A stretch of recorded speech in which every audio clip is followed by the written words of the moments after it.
They were here about a week or so.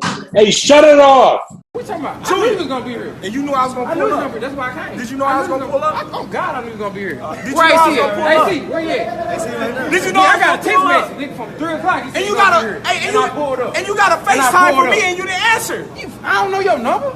You got my number. But now you know, save it.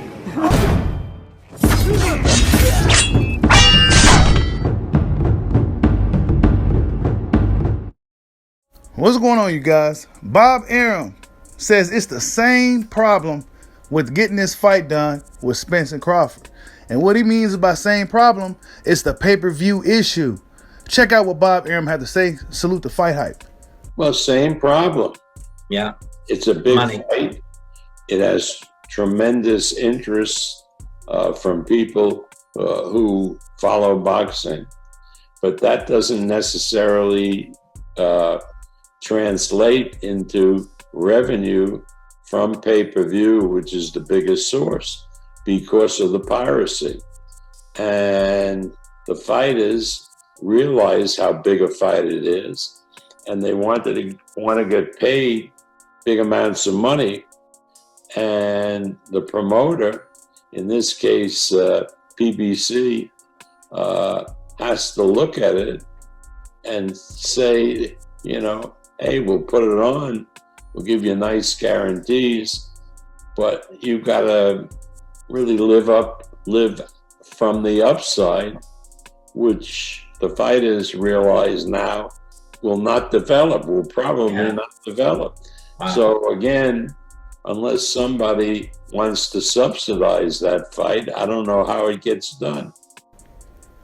Now, after hearing what Bob had to say, it makes sense, right? It makes a lot of sense. And I know boxing fans tend to not want to hear these business guys talk, but when fights are not getting done, well, you kind of have to look at the business side of things to find out why it's not getting done.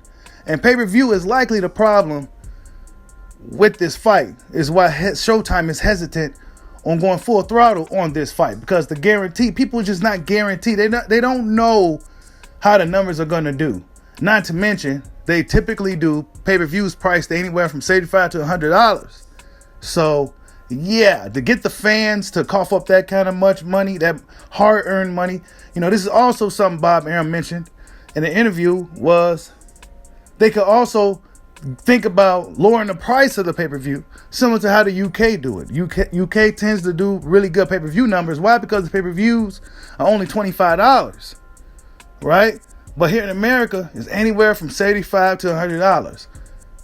But if you was to put Crawford and Spence at a $25 price ticket, which is extremely low, right? That's extremely low. I mean, any average Joe could cough up $25 to pay for one of the biggest fights in boxing, right? However, are you going to get those honest people to really do that, rather than them just say, you know what, I'll just go ahead and use the stream. I'll just keep my little $25. So that could possibly be the issue with this fight. We still waiting on it. The pay-per-view is likely going to be the issue. We heard Steven Espinoza mention it before. The piracy. People going to steal the fight. Tim Smith came out and said people are going to steal the fight. These guys are worried that fans are going to steal this fight. But this could likely be the holdup, you guys, that the pay-per-view is the issue. Not to mention Terrence Crawford, a fighter who's used to getting guaranteed money up front, wants a higher guarantee for this fight. So, yeah, it's a lot of business issues that could come into play with this type of fight being made. Fans are getting really anxious. Fans are getting impatient. Fans want to know, is this fight going to happen at all? Like, subscribe, holla at your boy. Peace out.